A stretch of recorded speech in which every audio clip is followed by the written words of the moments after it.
प्रोटीनयुक्त तरी काय बनवायचं, तर आज मी हे मिश्र डाळींचे आप्पे तयार केलेले आहेत. डाळींमध्ये भरपूर प्रमाणात प्रोटीन असतं आणि आपल्या शरीरातील प्रोटीनची कमतरता जर भरून काढायची असेल, त्याचबरोबर जर तुम्ही वेट लॉस करत असाल, जिमला जात असाल, योगासाठी जात असाल, शरीरातील चरबी कमी करण्यासाठी, त्याचबरोबर जर तुम्हाला प्रोटीनयुक्त काहीतरी आणि चटपटीत खायचं असेल, तर तुम्ही हे असे आप्पे बनवून तयार करू शकता. हे आप्पे अगदी मस्त गोल करकरीत मऊ लुसलुशीत तयार होतात. यासोबत आपण नारळाची चटणी सुद्धा कशी बनवायची ते सुद्धा पाहणार आहोत. आणि हे असे इतके छान बघा, अगदी छान मऊ लुसलुशीत म्हणतात ना, तसे हे आतून तयार झालेले आहेत आणि वरून छान असे कुरकुरीत होतात. आतलं टेक्स्चर तर बघा ना, काय मस्त जाळीदार आलेलं आहे.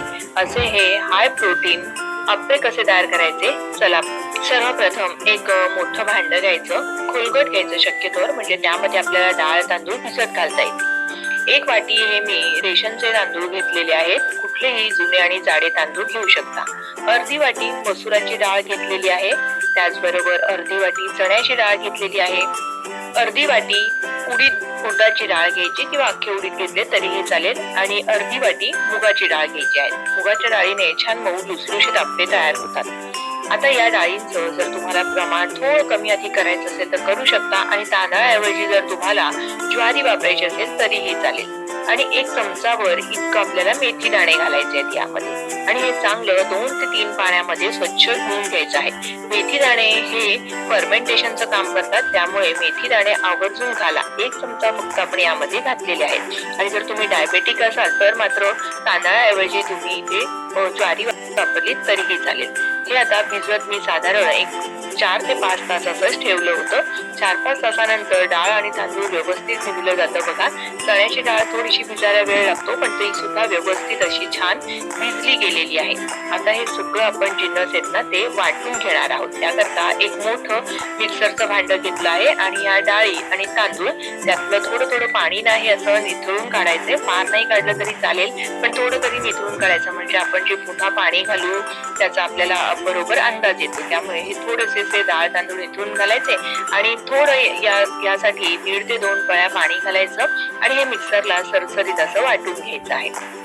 एक आता मोठं आणि खोलगट भांड घ्यायचं, त्यामध्ये हे वाटलेलं जे डाळीचं पीठ आहे ते सगळं असं काढून घ्यायचं. मी 2 बॅच मध्ये हे डाळीचं पीठ वाटून घेतलेलं आहे. आता काय करायचं, हे चांगलं असं आपल्याला ना एक 2-3 मिनिटं हे फेटून घ्यायचं आहे. बघा, साधारण इडलीची जशी कन्सिस्टन्सी असे ना तसंच मी हे ठेवलेलं आहे. फार सैल सुद्धा करायचं नाही किंवा फार घट्ट सुद्धा करायचं नाही. आणि 1-2 मिनिटं हे चांगलं असं फेटून घ्यायचं, की जेणेकरून काय होतं, यामध्ये हवा भरली जाते आणि पीठ आपलं चांगलं फर्मेंट होतं. तर हे असं चांगलं मी 1-2 मिनिटं फेटून घेतलेलं आहे. आणि तळताना कसं दळलेलं आहे तर बघा, हे अगदी थोडंसं किंचित रवाळ दळलंय हा.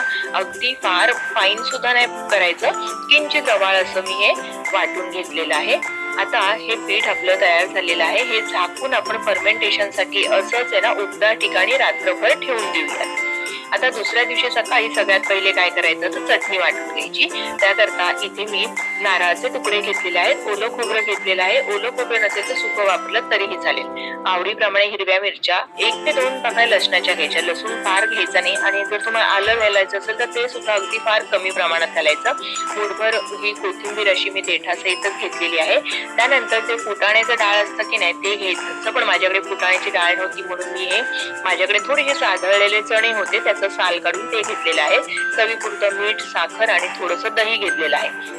दह्यामुळे छान असं क्रीमी टेक्स्चर येतं म्हणून दही घालणार आहे. पण दही नसेल तर तुम्ही लिंबू वापरलात तरीही चालेल, किंवा थोडंसं आंबटपणासाठी चिंच किंवा लिंबू जे काही तुम्हाला शक्य आहे ते वापरलं तरीही चालेल. आता ना हे सगळे जे जिन्नस जाडसर असतात किंवा जे वाटायला थोडा वेळ लागतो ना ते कधीही मिक्सरच्या भांड्यामध्ये घालताना थोडेसे खाली घालायचे आणि मग बाकीचे सगळे जिन्नस आपण वर घालू शकतो. मी इथे कोथिंबीर घेतली आहे. तुम्ही थोडंसं यामध्ये पुदिना जरी घातला तरीही चालेल, पण मी ना आलं कधी शक्यतोवर घालत नाही, कारण आल्यामुळे ना चटणीला किंचित असा उग्रपणा येतो. आता यामध्ये आपण दही सुद्धा घातले, त्यामुळे पाणी घालण्याची तशी गरज लागणार नाही, पण गरज लागली तर थोडंसं पाणी घाला आणि छान अशी सरसरीत चटणी आपण वाटून घ्यायची आहे. आता या चटणीला एक छान अशी आपण फोडणी देऊया। त्याकरता मी कढल्यामध्ये 1 टेबलस्पून तेल गरम केलं, त्यामध्ये पाव चमचा मोहरी, चिमूटभर हिंग, थोडीशी कढीपत्त्याची पानं। बरेच जण यामध्ये ना जिरे सुद्धा घालतात फोडणीत, पण मला ना जिरे घातलेले नाही आवडत किंवा इतका छान स्वाद येत नाही जिऱ्याचा, म्हणून फक्त मोहरी, हिंग, कढीपत्ता याची फोडणी दिली आहे। अगदी तुम्हाला वाटलं तर तुम्ही यामध्ये एखादी लाल सुकी मिरची घालू शकता आणि ही आता फोडणी यामध्ये चांगली अशी मिसळून घ्यायची। आपली ही आप्यांसोबतची चटणी तयार झाली आहे। आता आपण मस्त गरमागरम आप्पे तयार करून घेऊया। त्याकरता इथे आपलं बघा दुसऱ्या दिवशी पीठही चांगलं फर्मेंट झालेलं आहे, छान अशी याला जाळी आलेली आहे। आता हे चांगलं असं मिसळून घ्यायचं आहे, पण मला ना हे पीठ थोडंसं घट्ट वाटत आहे। जर असं घट्ट वाटत असेल तरच यामध्ये थोडंसं असं पाणी घालायचं, आपण अंदाज घेऊन पाणी घालायचं। साधारण ना मी पाव वाटी इतकं पाणी घातलेलं आहे, म्हणजे 2-3 टेबलस्पून मी पाणी यामध्ये घातलं असेल। बेतानेच पाणी घालायचं, कारण अंदाज आपला चुकू शकतो आणि खूप पातळ होईल मिश्रण, तसं नको व्हायला।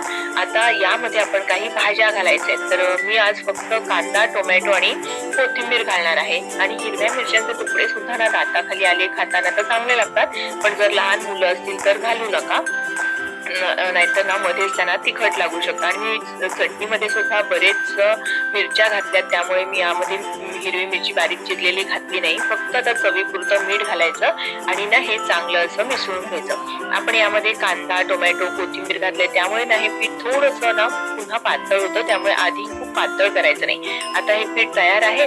आता आपण लगेच इथे आपले पात्र सुद्धा मी ना पिठाचं आहे हे आणि गरम करायला ठेवलेलं आहे। मोठ्या गॅसवर चांगलं गरम करून घ्यायचं आणि त्याच्या प्रत्येक या खणामध्ये तेल किंवा तूप तुम्हाला जे आवडत असेल ते तुम्ही यामध्ये घालू शकता। खणांमध्ये मी हे थोडं थोडं आप्यांचं पीठ घातलं आणि झाकण ठेवून साधारण मिनिटभराची वाफ घेतली। मिनिटभरानंतर बघा ना काय मस्त टम्म फुगलेले आप्पे तयार झालेले आहेत। आणि मी अगदी थोडंसं हे असं सुरीने किंचित कडा सैल करून घेतली, म्हणजे हे आप्पे ना असे सुटून येतात। बघा काय मस्त असा रंग आलेला आहे, एकदम छान सोनेरीचा रंग येतो।